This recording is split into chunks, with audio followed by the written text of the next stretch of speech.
Hello दोस्तों, नमस्कार। कैसे आप लोग, कैसे चल रही है तैयारी? चलिए तो आज केमिस्ट्री के एक नए अध्याय की ओर लेके चलते हैं। हमने आपको वादा किया था कि हम क्या पढ़ाएंगे आपको नेक्स्ट क्लास में। हम आपको बताने वाले हैं एटॉमिक मॉडल। कल हमने आपको बताए थे कि एटॉमिक मॉडल जो होते हैं हमारे, एटॉमिक मॉडल की अगर हम बात करते, टाइम को बर्बाद ना करते हो तो आगे बढ़ते हैं। एटॉमिक मॉडल, कल हमने आपको 4 प्रकार के एटॉमिक मॉडल की बात की थी। कौन कौन सा? पहला बताया था हमने आपको, कौन सा बताया था?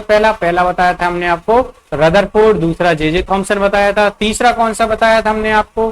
तीसरा बताया था हमने आपको नील बोर वाला। एक और हमने आपको बताया था जिसका नाम क्या है, अगर आप लोगों को याद हो तो बताइए कौन सा बताया था हमने आपको।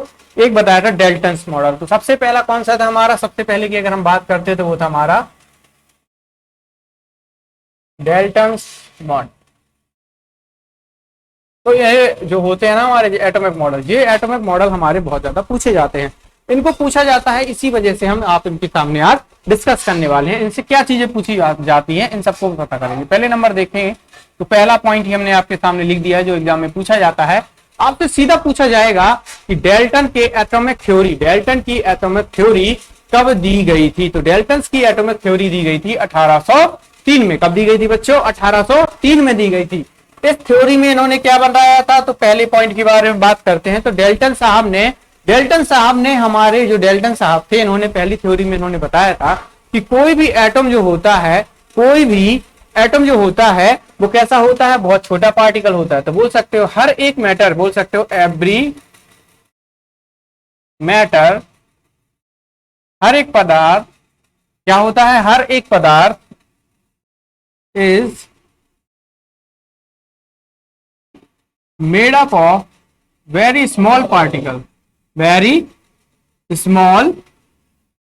every matter is made up of small particle। ठीक है, जिसको हम क्या बोलते हैं? जिसको हम लोग एटम के नाम से बोलते हैं। तो हमारे डाल्टन साहब ने क्या बोला था कि प्रत्येक पदार्थ बहुत ही छोटे कणों से मिलकर बना होता है। प्रत्येक पदार्थ बहुत ही छोटे कणों से मिलकर बना होता है, जिसको हम लोग क्या बोलते हैं? एटम, यानी कि परमाणु बोलते हैं। क्या बोलते हैं बच्चों? परमाणु बोलते हैं। दूसरे पॉइंट की अगर हम बात करते हैं दूसरे पॉइंट की, तो दूसरा पॉइंट क्या बोलता है? दूसरा पॉइंट बोलता है, इन्होंने ही हमको बताया था कि एटम क्या होता है। इन्होंने हमको बताया था कि जो हमारा एटम होता है ना बच्चों, वो कैसा होता है? इनडिविजिबल होता है। तो जो हमारा एटम होता है बच्चों, वो कैसा होता है? इनडिविजिबल होता है। यानी कि हमारा एटम एक ऐसा पदार्थ है जिसको हम आगे ना तो डिवाइड कर सकते हैं या नहीं कर सकते हैं, आगे हम उसको डिवाइड या उसको विभाजन नहीं कर सकते हैं। परमाणु एक ऐसा कण होता है, परमाणु से छोटा कोई कण नहीं होता है। इसका मतलब है कि हम परमाणु को और छोटे छोटे हिस्सों में या छोटे छोटे भागों में नहीं बांट सकते। ये किसका कहना था? डेल्टन साहब का कहना था। इस बात को सुन के 100 साल बाद रदरफोर्ड ने बोला, नहीं सॉरी, इस बात को सुन के जे थॉमसन ने बोला। जे थॉमसन ने क्या बोला कि देखो डाल्टन साहब, आप तो चले गए अब अपनी थ्योरी देके, हम आपकी थ्योरी को क्या करते हैं? थोड़ा सा सुधार करते हैं। आपने बोला है कि एटम क्या नहीं होते हैं?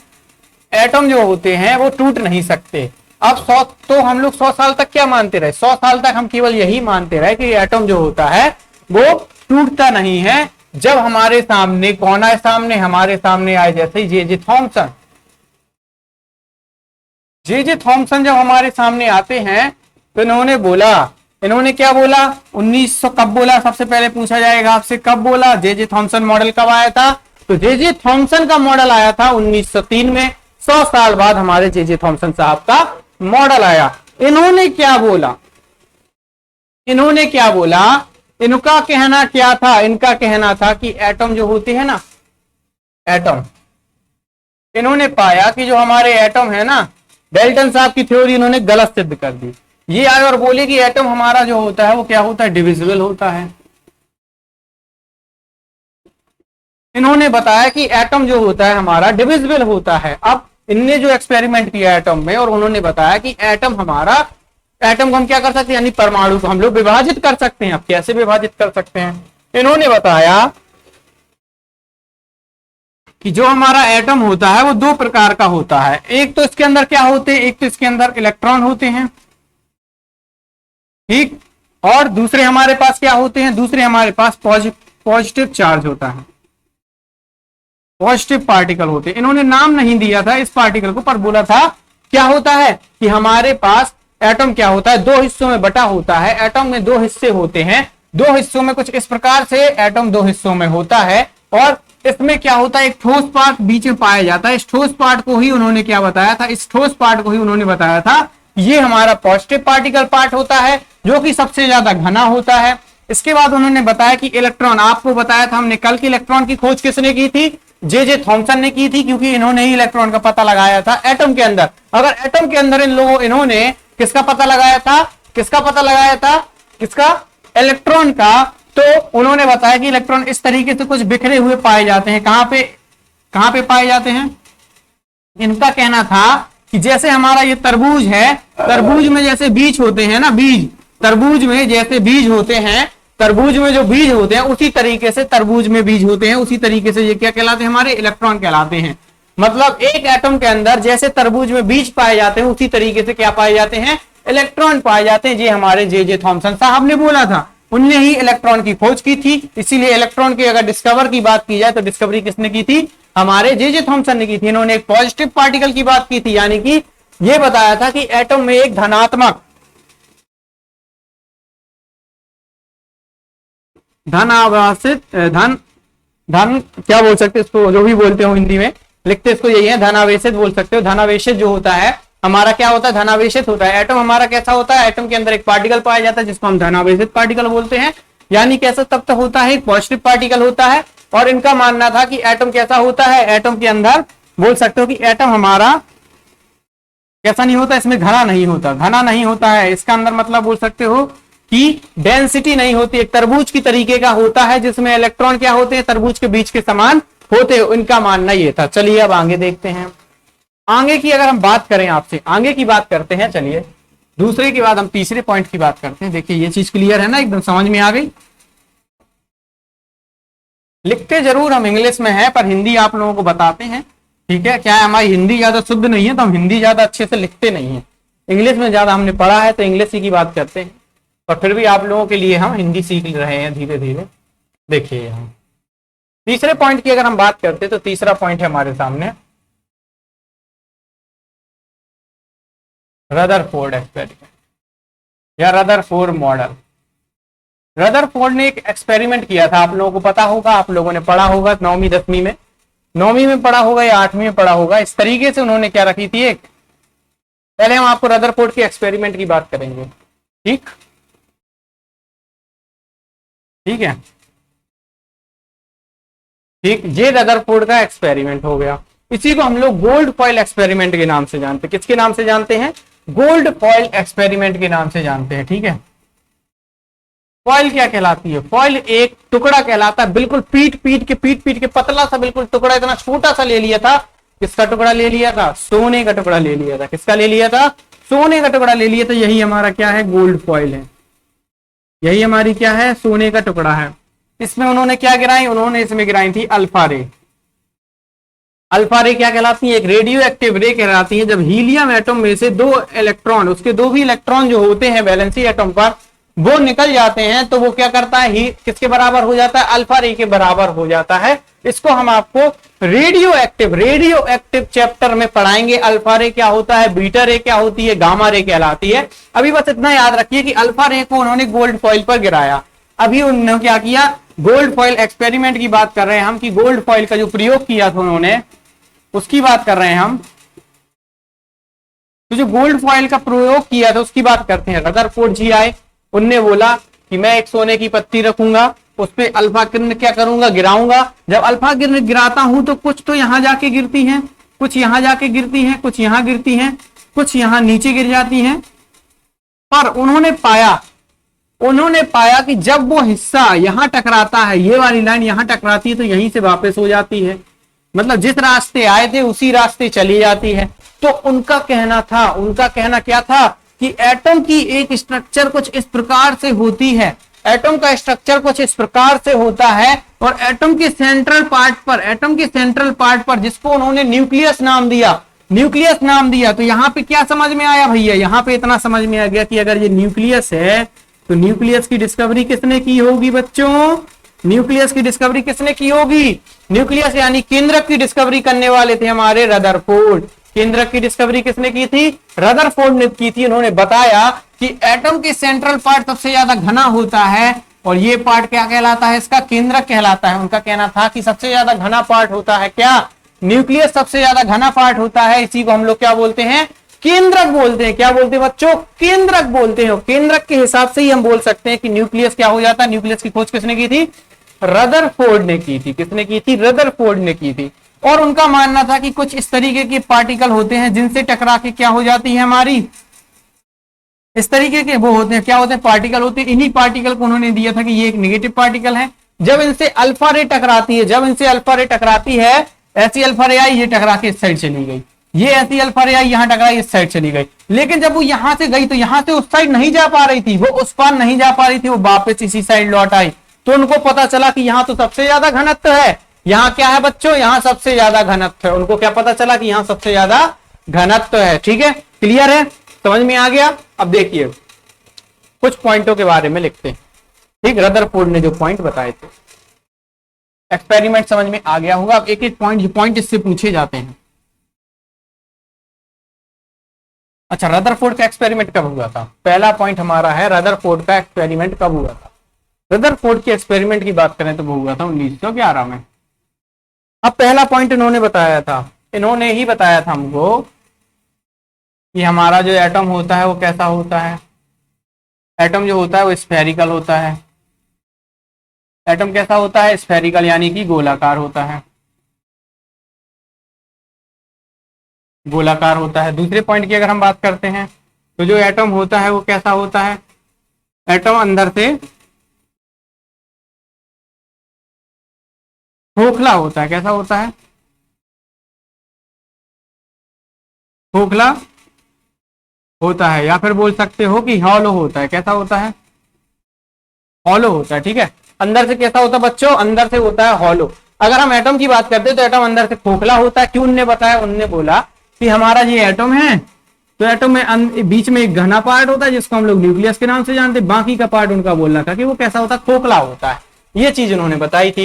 एटम कैसा होता है? गोलाकार होता है। इसके बाद इन्होंने क्या बताया बच्चों? इसके बाद क्या बताया? पसीना पूछ लिया जाए, बहुत गर्मी है।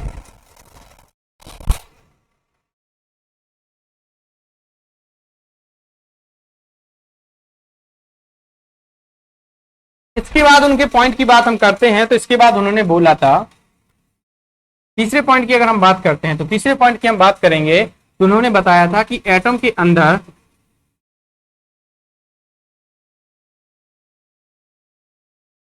अंदर क्या होता है? इलेक्ट्रॉन होता है। इलेक्ट्रॉन को तो हिंदी में इलेक्ट्रॉन ही बोलते हैं। तथा न्यूक्लियस होता है। ठीक है, न्यूक्लियस को क्या बोलते हैं हम लोग? नाभिक या केंद्र, क्या बोल सकते हो? केंद्रक बोलते हैं। क्या बोलते हैं? केंद्रक बोलते हैं, नाभिक या केंद्रक। चौथा पॉइंट क्या बताया था? चौथा पॉइंट क्या बताया था? चौथा पॉइंट बताया था उन्होंने कि जो इलेक्ट्रॉन होते हैं, जो हमारे भैया इलेक्ट्रॉन होते हैं, वो क्या करते हैं? रिवॉल्व,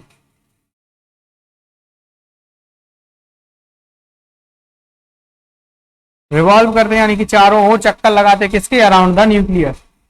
इनका कहना था कि न्यूक्लियस के चारों ओर हमारे इलेक्ट्रॉन भैया क्या करते हैं? परिक्रमा लगाते हैं। इनको क्या मानते हैं? इनको देवता मानते हैं न्यूक्लियस को। और न्यूक्लियस को देवता मानते हुए इलेक्ट्रॉन क्या करते हैं भैया? न्यूक्लियस के परिक्रमा लगाना शुरू करते हैं और चारों ओर क्या लगाता रहता है? वो परिक्रमा लगाता रहता है। क्या लगाता रहता है? परिक्रमा लगाता रहता है। इसको क्या बोलते हैं? इलेक्ट्रॉन। इलेक्ट्रॉन हमेशा क्या करता है? न्यूक्लियस के चारों ओर क्या लगाता है? चक्कर लगाता है। क्या करता है? न्यूक्लियस के चारों ओर चक्कर लगाता है। ठीक है, अगर हम पांचवें पॉइंट की बात करें तो पांचवा पॉइंट उन्होंने बताया था कि जो न्यूक्लियस होता है, जो हमारा न्यूक्लियस होता है वो कैसा होता है? बहुत छोटा होता है, बहुत छोटा होता है। कैसा होता है? छोटा होता है। ठीक है, हम आपको बता चुके हैं कि कैसा होता है, छोटा होता है। इसकी साइज की अगर हम बात कर चुके हैं तो आपसे बता चुके हैं पहले, 10⁻⁻⁻ का 15 होता है। 10⁻⁻⁻ का 15 किसका साइज होता है? हमारे न्यूक्लियस का साइज होता है, और जबकि हमारे एटम का क्या साइज होता है, एटम के साइज की बात करें तो 10⁻⁻10 कितने गुना, लगभग 1,00,000 गुना, एटम से 1,00,000 गुना छोटा होता है कौन, हमारा न्यूक्लियस। ठीक, तो ये हमारे रदरफोर्ड के बारे में हो गए। होप आप लोगों को समझ में आ गए होंगे, एक बार स्क्रीनशॉट ले लीजिए। इसके बाद हम क्या करते हैं, आगे बढ़ते हैं अपने नेक्स्ट टॉपिक की ओर। ठीक, और इन्होंने एक पॉइंट और बताया था, हम आपको बता चुके हैं कि न्यूक्लियस कैसा होता है, सबसे डेंस पार्ट होता है। न्यूक्लियस कैसा होता है हमारा, सबसे ज्यादा डेंस होता है। ठीक, तो सबसे ज्यादा डेंस पार्ट की बात की जाए तो वो कौन हो गया, हमारा न्यूक्लियस हो गया। अब हम आगे बढ़ते हैं, बच्चों आगे बढ़ना है हमको कहां की ओर, पीछे तो कभी जाना ही नहीं है लाइफ में, आगे ही बढ़ना है, हमेशा क्या करना है, आगे बढ़ना है। चलिए आगे बढ़ते हैं। ठीक, पीछे नहीं जाना है, इसका ये मतलब ना निकाल लेना कि पीछे कभी नोट्स का रिवीजन नहीं करना है। नोट्स का रिवीजन करना है, पर लाइफ में कभी पीछे नहीं जाना है। ठीक है, चलिए अब हम बात करते हैं अगले मॉडल की, जो हमारा लास्ट मॉडल है।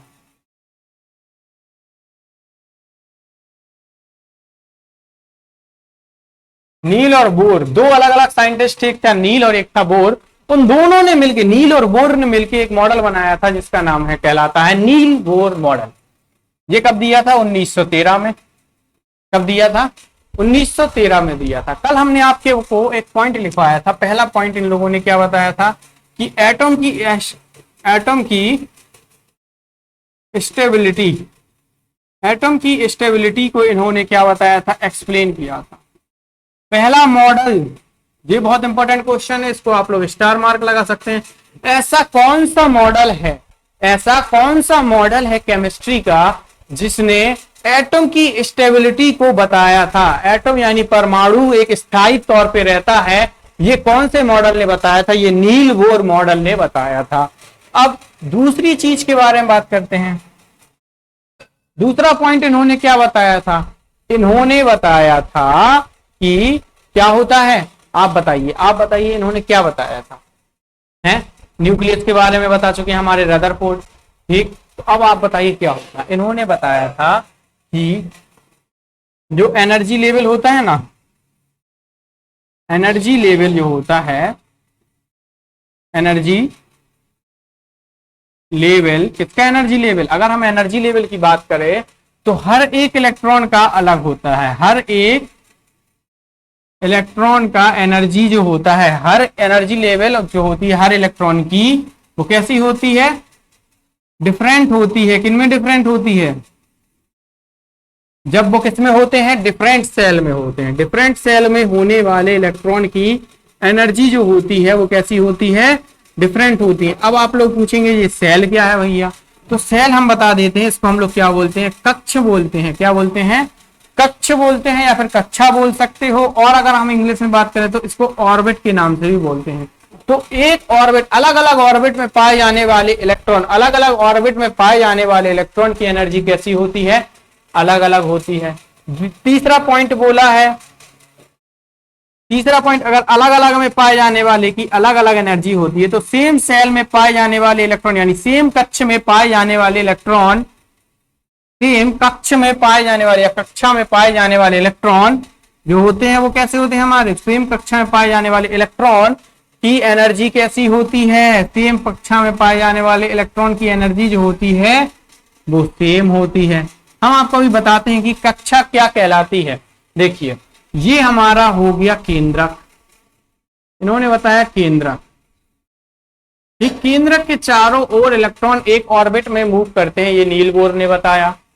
और इन्हीं कक्षक को हम ये बोलते हैं, ये हमारी कक्षक हैं, ये हमारी क्या है, कक्षक हैं। इन कक्षक में बोल सकते हैं ये हमारी क्या है, ये हमारे कक्षक हैं। ये हमारा केंद्रक हो गया, इनमें इलेक्ट्रॉन घूमते हैं, इन्हीं में इलेक्ट्रॉन क्या करता है, रिवॉल्व करता है।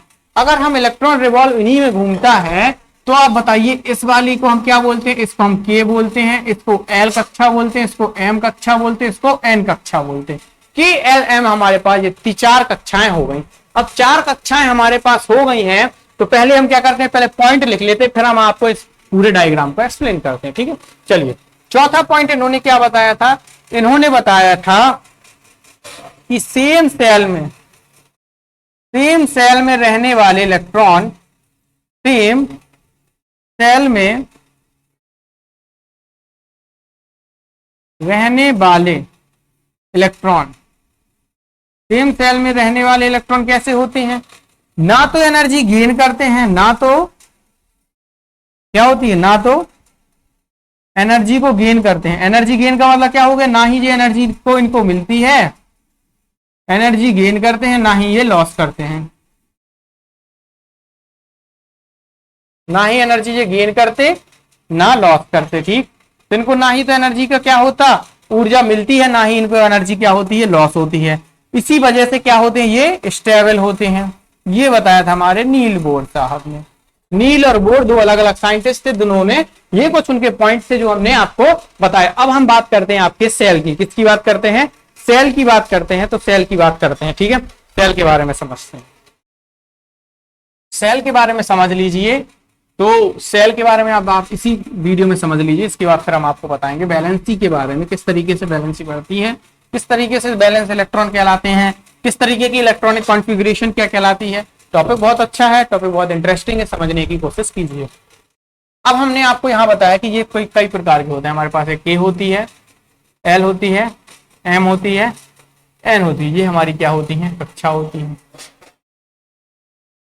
इन कक्षा में अगर हम इलेक्ट्रॉन की संख्या पूछे आपसे कि इलेक्ट्रॉन कितने भरे जाते हैं, तो नील बोर ने एक बताया था कि मैक्सिमम नंबर, ज्यादा से ज्यादा इलेक्ट्रॉन जो होते हैं किसी भी, जो ज्यादा से ज्यादा इलेक्ट्रॉनों की संख्या कितनी होती है, मैक्सिमम नंबर ऑफ इलेक्ट्रॉन।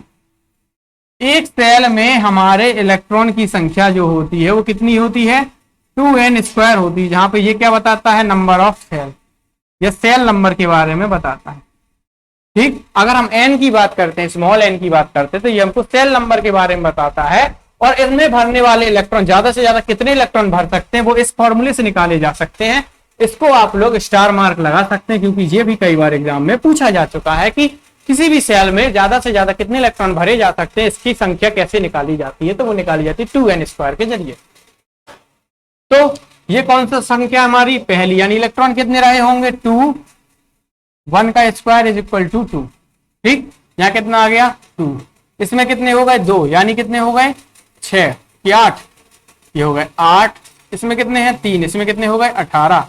ये कितने हैं, 4, 4 का स्क्वायर कितना हुआ, 4 का स्क्वायर 16, 16 दूनी 32, यानी इसमें कितने इलेक्ट्रॉन आ जाएंगे, 32 इलेक्ट्रॉन आ जाएंगे। कितने इलेक्ट्रॉन आ जाएंगे, 32 इलेक्ट्रॉन आ जाएंगे। ये हो गए हमारे number of electron in cell.